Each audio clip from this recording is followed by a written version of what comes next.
大会主席游锡堃院长、诺鲁共和国昆勒斯总统伉俪、圣克里斯多福及尼维斯联邦莱博总督、圣文森及格瑞纳丁朵根总督、现场的贵宾、好朋友，还有我们刚从亚运归来的台湾之光，我们现场的贵宾好朋友，以及收看电视和网络直播的国人同胞，大家好。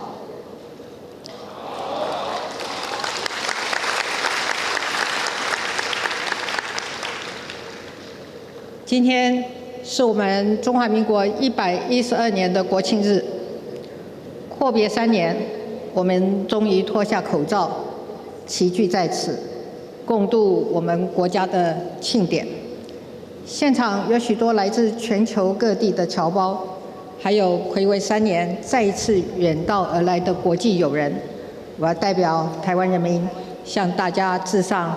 最诚挚的感谢。回首3年来辛苦的防疫之路，仿佛那一段路走得很遥远，然而有另一条艰辛的路，我们走了30年。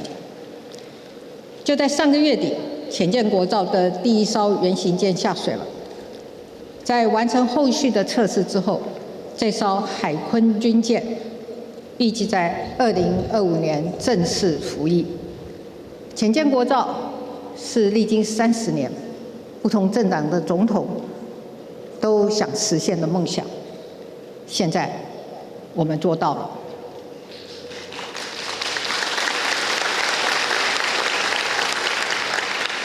从无到有，踏出这一步需要无比的勇气，要扛住压力，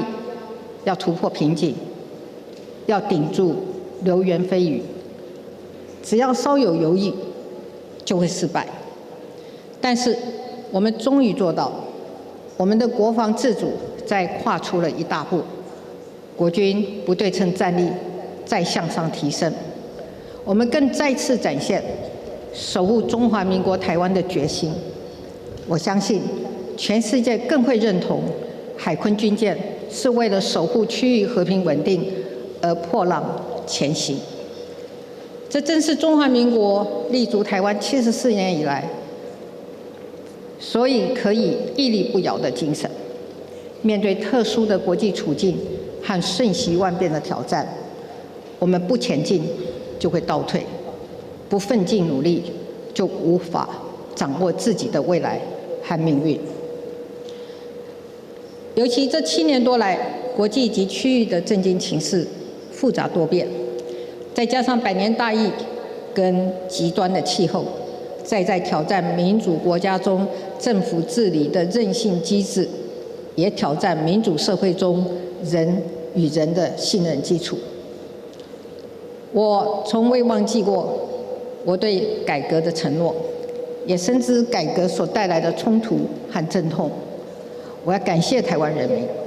我们总能用团结战胜恐惧，用包容化解仇恨，用民主克服挑战。婚姻平权法案通过已经4年了，我要感谢反对者的包容，成就了一个让全世界羡慕的台湾。每一对相爱的彼此都能够幸福成家的国度。我要深深感谢我们全体军公教伙伴的谅解，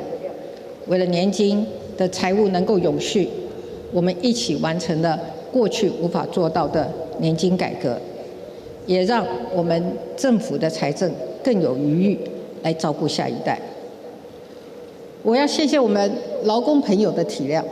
虽然我们还没有走完年金改革的最后1里路，但是我们从2020年起陆续编列了2670亿元的预算拨补劳保基金。我期盼下一个阶段劳保财务的改革能够在稳定的财务基础上，在社会的理性对话中凝聚共识，稳健的来进行。与此同时，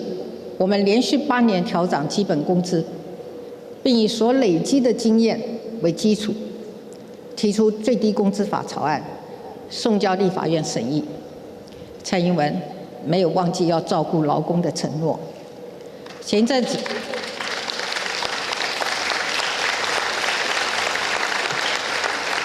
子，我遇到了一对来自桃园的夫妻，他们是投入包租代管的公益出租人。他们跟我说，社会住宅出租的不只是一间房，而是要给房客一个家。我要感谢在台湾不同的角落，这样温暖投入推动社会住宅的朋友。7年多来，我们在起步阶段的困难中前进，并且奠定基础。如今，社会住宅运动逐渐的卸下标签，成为社区的正向力量。8年20万户的目标，也将在2024年年底达成。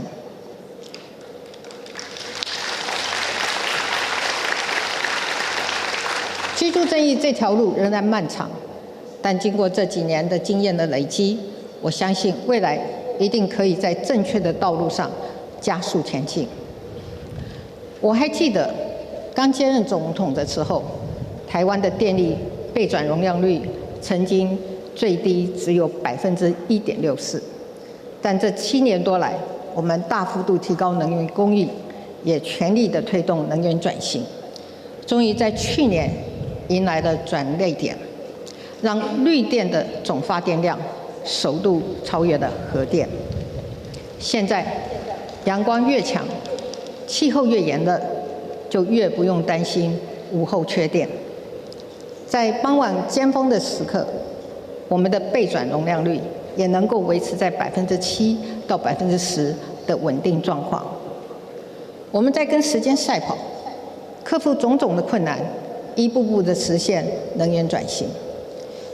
面对世界急起直追的2050净零转型的目标，台湾的再生能源发展、储能网络的建构和电网韧性的强化，只能快，不能慢，更不能走回头路。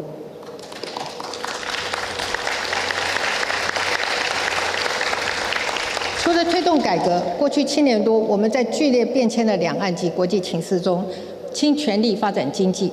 厚实国力，照顾人民，确保国家安全，稳定两岸情势，并且争取国际的支持。经过全体国人7年多的努力打拼，台湾的经济不仅展现了强大的韧性，更成为驱动全球供应链重组的关键力量。中华民国的国力变强了，我们的 GDP 规模从我上任时的17.5兆大幅成长，今年预计将突破23兆元。而在这几年全球饱受经济停滞以及通膨所苦的局势下，台湾这几年来的平均经济成长力仍然可以维持高于全球平均值，站稳4小龙之首，并且维持相对稳定的物价。同时，我们还保持财政稳健，将连续6年的政府税基剩余跟全民来共享。除了发放消费券来促进消费，也透过像是普发现金、T-Pass、扩大租金补贴等措施，协助大家减轻生活负担。我们更加强平衡城乡发展，加大投资中小企业的产业转型升级。我们也全力推动6大核心战略产业，大力投入基础建设，带动台湾产业完成了典范移转。尤其是强大的科技实力和制造能力，让台湾成为全球供应链重组中不可或缺的关键角色。因此，我们也翻转了过去依赖单一市场的状况，我们对美国的出口金额翻倍成长。而今年6月，我们跟美国完成签署的台美21世纪贸易倡议首批协定，就是率先各国创新观念的全新贸易协定。经过7年多的耕耘，我们对西南向国家的出口贸易也创史上新高。我们也强化与欧洲链接，现在欧盟已经是台湾最大的外资来源。我们用经济实力向全世界证明台湾无可取代的重要性。而从2016年以来，蔡英文政府始终信守承诺，维持现状。我们坚守4个坚持：不挑衅、不冒进，在压力下也不屈服，和全球民主国家深化合作，共同维护区域和平稳定，也为世界贡献良善的力量。对岸因台风而豪雨成灾，我们展现人道关怀；土耳其发生震灾，我们挺进第一线；俄乌战争爆发，我们坚定地与乌克兰站在一起。当然，我们更不会忘记3年疫情期间，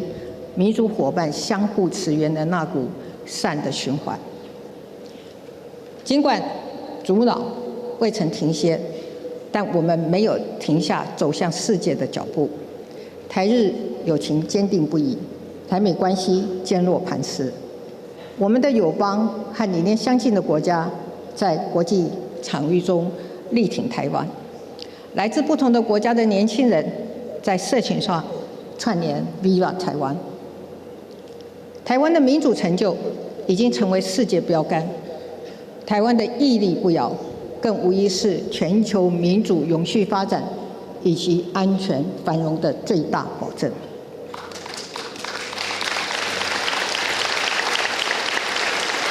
现在的台湾已经是世界的台湾，我们已经证明了，无论在地缘战略、全球民主发展，或者国际供应链体系，我们都是最可靠、最有效率、最安全的合作伙伴。国际支持我们的力量也来到了前所未有的团结坚实。此时此刻的我们，已经能自信坚定面向世界，我们也更能自信沉稳面对中国，为未来的发展创造两岸和平共存的条件。作为总统，我的责任就是守护国家主权，守护2300万台湾人民民主自由的生活方式，同时寻求两岸之间可以和平共处，人民之间可以自由而无拘束、无负担的往来，让台湾甚至两岸都能成为区域和平稳定的贡献者。我要再一次强调，和平是两岸唯一的选项，以维持现状作为各方的最大公约数，就是确保和平的关键之要。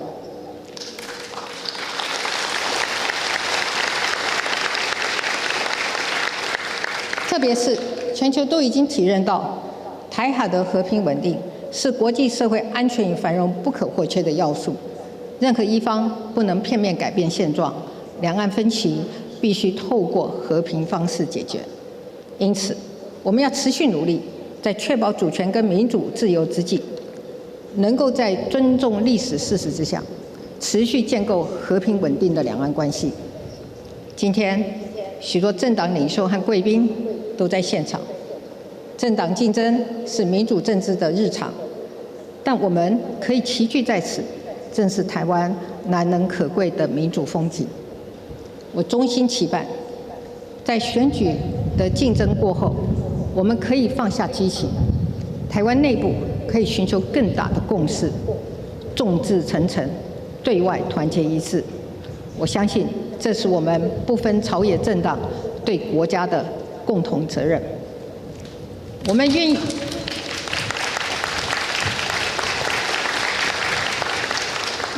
意以台湾的民意共识为基础，以对等尊严为前提，以民主对话为程序，以维持现状为核心，与北京当局发展双方可接受的互动基础，以及和平共存之道。我深信，国际社会对台湾的支持只会越来越强。在全球共同关注并致力维系台海和平稳定之际，我们必须掌握契机，控管风险，进而让两岸成为区域和平稳定的重要贡献者。这是台湾朝野政党，也是两岸之间无可回避的历史责任与共同使命。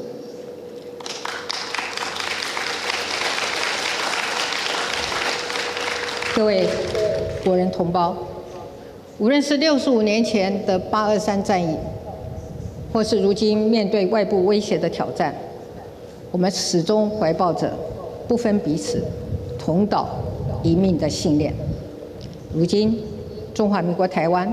已经成为2300万人民的主流共识。这个共识汇聚了不同族群的历史情感和74年来福祸与共的体认，还更代表我们会为了团结，为了守护国家，为了捍卫民主自由的生活，愿意走进彼此，创造最大的公约数。台湾的民主也因此在无比巨大的内外压力中成长茁壮，从而孕育了更为坚强的韧性。守护台湾的民主，就是守护普世价值的民主。感谢大家的团结一致，我们向全世界点亮了民主台湾。我们会自信地向世人传达，台湾人尊严自主、热情良善。台湾人乐为世界人，也将世世代代做民主人、自由人。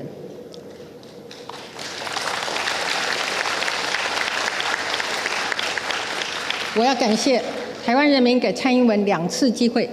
担任中华民国总统，和台湾人一起打拼，我心中充满了无限的感激。这几年来，施政有所成就，也有不尽如人意之处。身为总统，我责无旁贷。这就是民主国家，执政者不能自满，任何的施政都要让更多人民满意，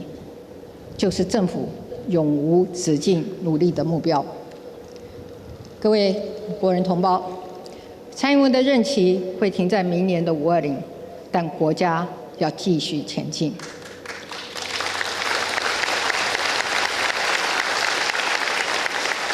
我相信，自信沉稳的台湾一定会继续前进。我们不只要给世界更好的台湾，更要让世界因为民主台湾而更好。台湾加油，中华民国加油！谢谢大家，谢谢。